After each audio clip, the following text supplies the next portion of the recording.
Shalom. First off, I want to start off by giving all praises, honor, and glory to the Most High God, true name Yahweh, in the name of Yahweh Shah, who the world ignorantly calls Jesus Christ, in the name of the Rakakwadash, which is the Holy Spirit that comforts and guides us, especially during these perilous times to come. I also want to give a double honor to our apostles and elders of great millstone who teach and rule well with truth and sincerity, and peace and salutations to the elect. Get wisdom and hold on to it. Because I was just thinking about the fact of how wisdom is like that friend that come by, and if you mess up that relationship with it, you might not be able to find a friend that's that faithful again. Basically, like once you forsake it or betray it, it's like having a friend that to be like, I'm not going through that. I can't trust that person no more. So they end up leaving. Or if you had trust, if you're a sincere person, you trust somebody and you notice that they basically betray you, and it's like you can't even trust being a friend no more. And that's how you got to look at wisdom. And you got to look at it as like how a person to say something like, they gonna need me before I need them. That's how you got to look at wisdom. You got to truly have the fear of losing it, because ultimately wisdom is what leads to the pleasing of Yahweh Hashem Yahushua. And ultimately you only can get wisdom from Yahweh Hashem Yahushua. And when I'm saying wisdom, I'm talking about the wisdom and knowledge of these scriptures that's going to be the stability of our time. The blueprint on how we're going to have to navigate in these perilous times to come. I'm going to grab Proverbs chapter 4.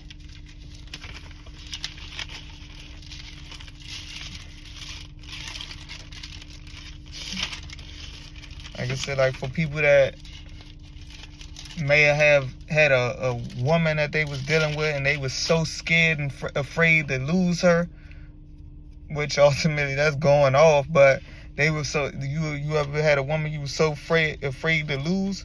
You gotta liken that to wisdom, because wisdom is what you truly are gonna need outside of Yahweh Hashem Yahushua, of course. That's the main thing. Those are the main people that we're gonna need, the Lord. Proverbs 4 and verse 7, it reads, wisdom is the principal thing. And that principle is talking about like the main thing that you're supposed to be seeking for. Therefore get wisdom, and with all thy getting get understanding. Exalt her, and she shall promote thee. She shall bring thee to honor when thou dost embrace her. She shall give to thine head an ornament of grace, a crown of glory shall she deliver thee. So yeah, that's what you're supposed to be holding on to, the wisdom.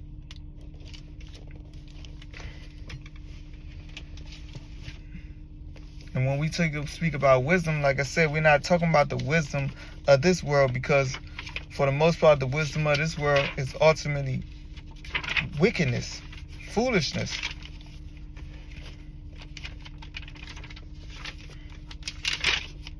The things that we've learned growing up in this society, Mystery Babylon the Great, which is ultimately America, was vanity. Once we receive this truth, that's when we receive the true wisdom.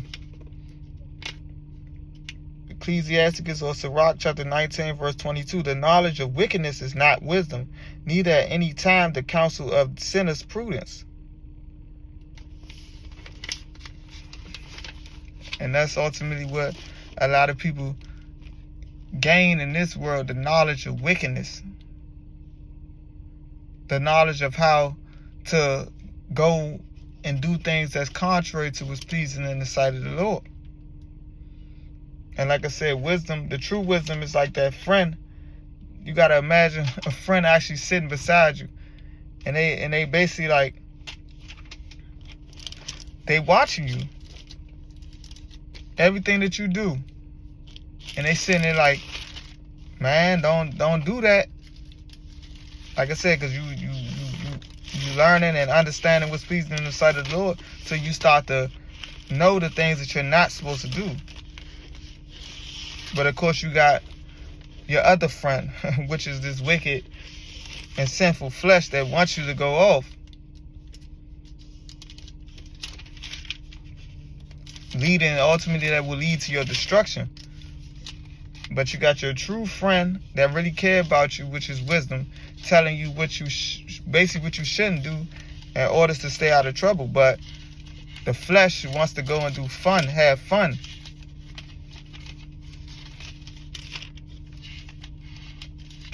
And lead to your destruction, because for the most part, it's going to want to do things that's not pleasing in the sight of the Lord. It doesn't want to be disciplined. Job 28, and I'm going to start at verse 12. It reads, "But where shall wisdom be found? And where is the place of understanding? Man knoweth not the price thereof, neither is it found in the land of the living. The depth saith, it is not in me, and the sea saith, it is not with me. It cannot be gotten for gold, neither shall silver be weighed for the price thereof." Because you can't buy wisdom. Like I said earlier, wisdom comes from Yahweh Shem Yahushua. It cannot be valued with gold or of Ophir, with the precious onyx of sapphire, or the sapphire. The gold and the crystals cannot equal it, and the exchange of it should not be for jewels of fine gold.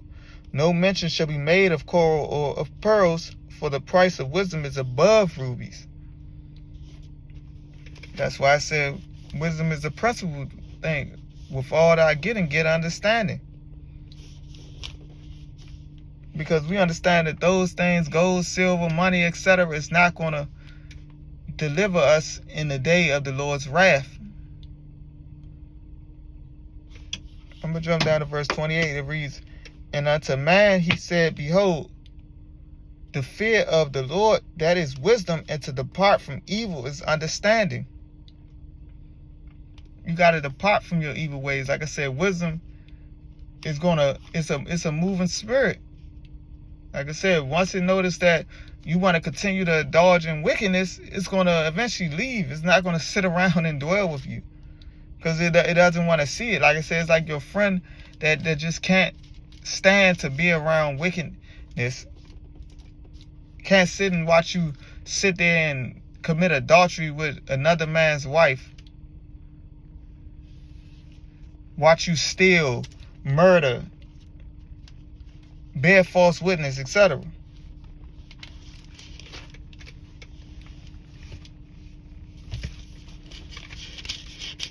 And like I spoke of in my last lesson, where's wisdom found?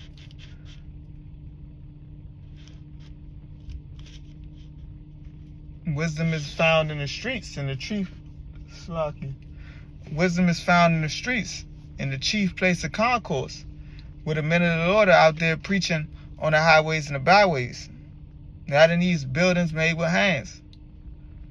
Christianity, baptism, Buddhism, Islam, etc. The Lord sets up his men out there on them highways and the byways to preach this word. The wisdom of Yahweh Shem Yahushua.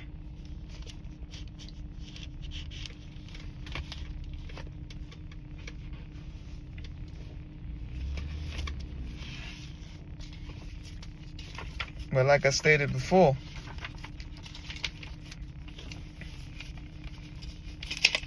wisdom is not going to sit there and dwell with you if you want to continue to indulge in wickedness.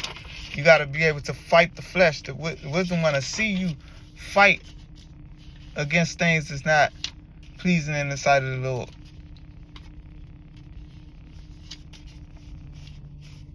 Woman got in their mindset that they want to buck up against their husband, when the scriptures clearly tell you that you're supposed to be obedient to your husband.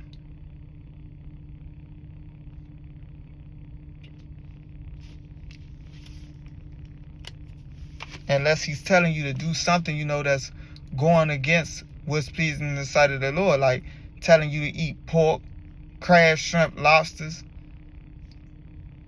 telling you to, have a threesome with them.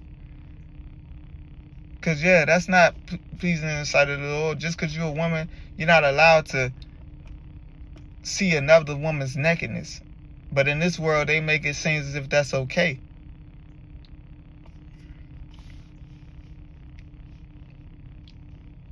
Sirach or Ecclesiasticus chapter 4.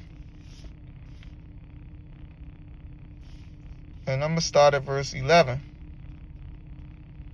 It reads, Wisdom exalteth her children, and layeth hold of them that seek her. He that loveth her loveth life, and they that seek to her early shall be filled with joy. He that holdeth her fast shall inherit glory, and whosoever she entereth, the Lord will bless. They that serve her shall minister to the Holy One, and them that love her, the Lord doth love. Whoso giveth ear unto her shall judge the nations, and he that attendeth unto her shall dwell securely. If a man commit himself unto her, he shall inherit her, and his generation shall hold her in possession. For at the first she will walk with him by crooked ways, and bring fear and dread upon him, and torment him with her discipline, until she may trust his soul and try him by her laws. So wisdom is going to test you to see, are you going to continue in it? That's why it says in Sirach, the 2nd chapter, when you come to serve the Lord, prepare your soul for temptation. So you're going to go through the trials and tribulations. And some people, they can't handle it, and they end up forsaking wisdom and leading towards the flesh. And ultimately, wisdom feels as though, like I said, that it can't trust you. So it end up leaving.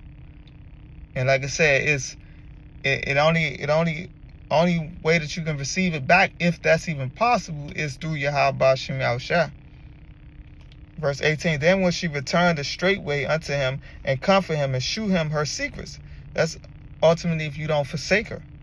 But if he go wrong, she will forsake him, and give him over to his own ruin, ultimately leading to your destruction. Like I said, wisdom is just going to leave and allow your friend the flesh to ultimately lead you to your destruction.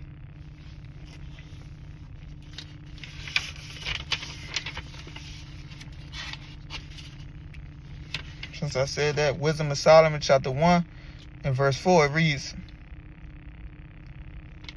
For into a malicious soul wisdom shall not enter, nor dwell in the body that is subject to sin, unto sin. For the Holy Spirit of discipline will flee deceit, and remove from thoughts that are without understanding, and will not abide when unrighteousness cometh in. So like I said, when you're thinking of going off, you got to imagine wisdom sitting right there physically. Like, of course, like I said, faith is the evidence of things hoped, the things hoped for, the evidence of things not seen. So you got to be spiritual to believe this stuff. But like I said, just to be on a carnal note, imagine a person just sitting there watching you. But that's ultimately, we understand Yahweh Shem Yahushua sees everything, the good and the evil.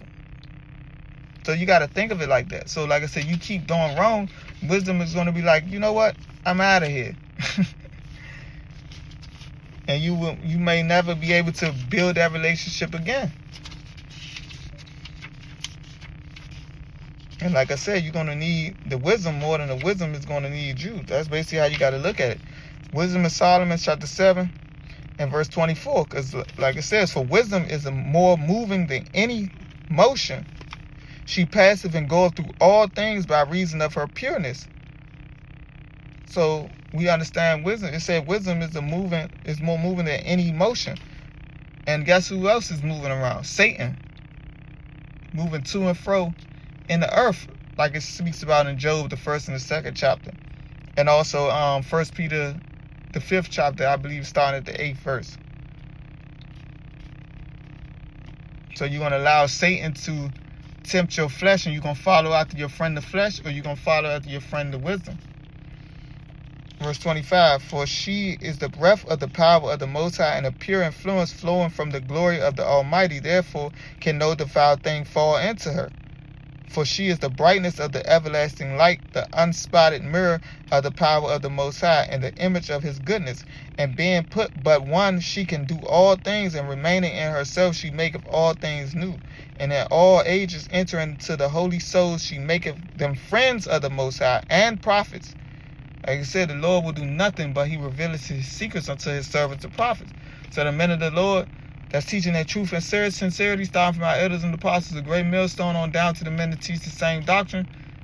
Ultimately, we're speaking the words of Yahweh Shem Yahushua, the wisdom of Yahweh Shem Yahushua. For the Most High loveth none but him that dwelleth with wisdom. For she is more beautiful than the sun, and above all the order of stars, being compared with the light, she is found before it. For after this cometh night, but vice shall not prevail against wisdom. So nothing can prevail against wisdom. But like I said, you continue to sow to the flesh and forsake wisdom. Wisdom will ultimately leave you. And like the scriptures say, the Lord loves a person that dwells with wisdom. So when all hell breaks loose, the ones that have the true wisdom of Yahweh Shem Yahushua, Isaiah 33:6 is going to be the wisdom, and knowledge is to be the stability of our time, strength of salvation. The fear of the Lord is his treasure. Those are the ones that's going to be able to navigate and maneuver. When these devils say the mark of the beast, the RFID microchip, mandatory, you can't buy or sell unless you have it, you got to imagine wisdom sitting there beside you. You going to take it or not? Or you going to take it? You going to listen to me and not take it ultimately? Because if you listen to the flesh saying, oh, I got to eat, we must lean unto our own understanding. You must around to take it and be destroyed. According to the scriptures say. But Lord willing, that was edifying. Shalom.